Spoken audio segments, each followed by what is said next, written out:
10 o'clock ng umaga nang kami umalis sa Hamad International Airport. At ayan na nga, napapasok na kami sa eroplano, no, ng Air Arabia. At habang nasa loob ako ng eroplano, nakita ko itong mga eagles na dala ng isang lokal. Hindi ko alam kung ano gagawin nila dito. Siguro ay ibebenta or ilalaban nila sa hindi ko alam kung anong dahilan. So ayan, ang gaganda, nakatakip yung kanilang mga mata siguro para hindi na makakita at hindi nilipad. Ayan, talagang nakuha niya yung attention ko.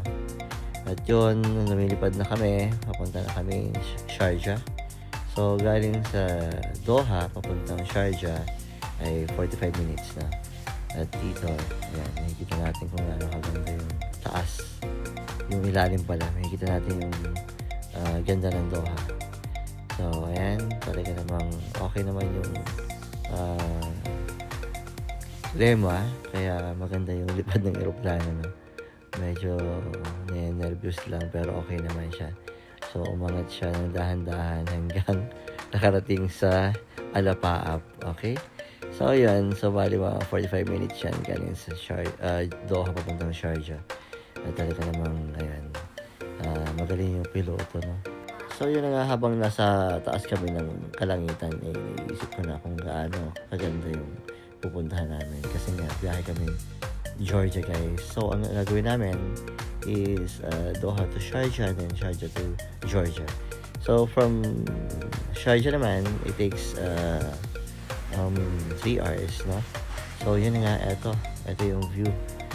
Pababa na kami ng Sharjah. Wala naman siyang pinagkaiba sa Doha, pero yun nga, mas maraming buildings ng Doha, Qatar. Pero Sharjah, wala gaano siyang buildings, no?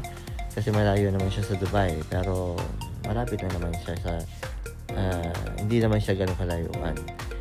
At yun na nga, no, makikita nyo naman kung ano yung itsura talaga ng Sharjah. Galing ako dito, siguro 2019. Dito ako nag-exit. At yun nga, no. Wala naman siyang pinagbago, ganun pa rin. Ang maganda na dito, pwede kayong pumunta ng Dubai Land Travel. So, yan, pababa na siya. Ayan, nakikita niyo naman.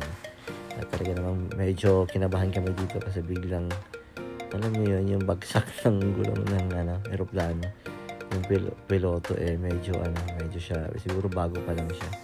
Kaya yun. Pero ang mahalaga safe naman kami nakalapag, no? So yan ang beauty ng Sharjah. Okay, di ba? Ayos naman siya, di ba? Yan na naman. So yan, makikita niyo naman, di ba? May mga puno din naman. Para siyang para siyang Qatar. Ayan. So yun, guys, no, nakikita niyo yung itsura ng Sharjah sa taas at hanggang paglapag ng eroplano. At yun na nga, ito na kami, nakalapag na kami. Sa inyo nakikita naman, no? Ayan, safe naman yung aming biyahe.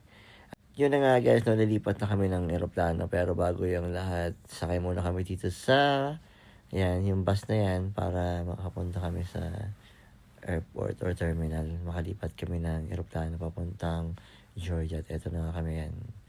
Naglalakad-lakad dito sa airport ng Sharjah.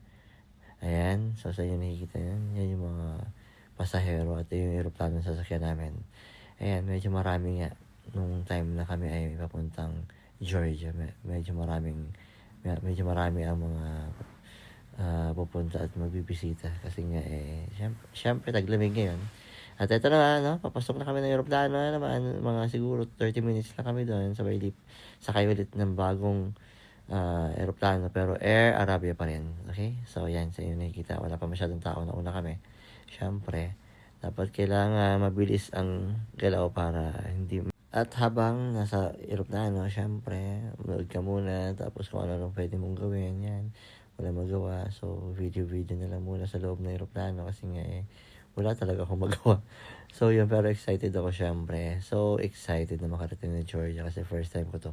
At dito na nga kami, guys. Ang bilis ng biyahe, di ba? Oo, nakikita niyo naman. So, eto, napalabas na kami ng aeroplano. Pero syempre, bawal dito mag-video sa loob, guys. Ayan, so, yun. Meron pang paganyan si Mayor, oh. Pangalan ko yan, oh. Yung sumundo sa amin.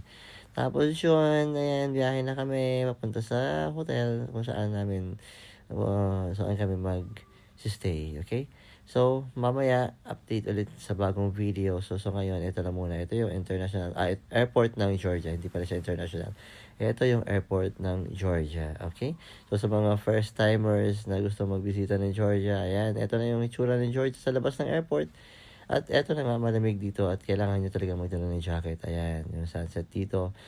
Ito, nakikita nyo naman, napakaganda ng ambience. Alam mo yung parang nasa ano ka, sa movie, laging cinematic yung kanyang, yung color ng, sa video. Ang ganda talaga, para siyang, movie. So, yan. So, para sa marami pang update, mamaya sa sunod na video ko, abangan nyo yung travel talaga namin sa loob na ng country ng Georgia, no? So, makikita niyo yung kung paano yung itsura ng mga daan, gano'n. So, eto hanggang airport lang talaga muna. So, yun guys, no? Kita-kits tayo sa susunod na video. Please don't forget to subscribe. Stay safe.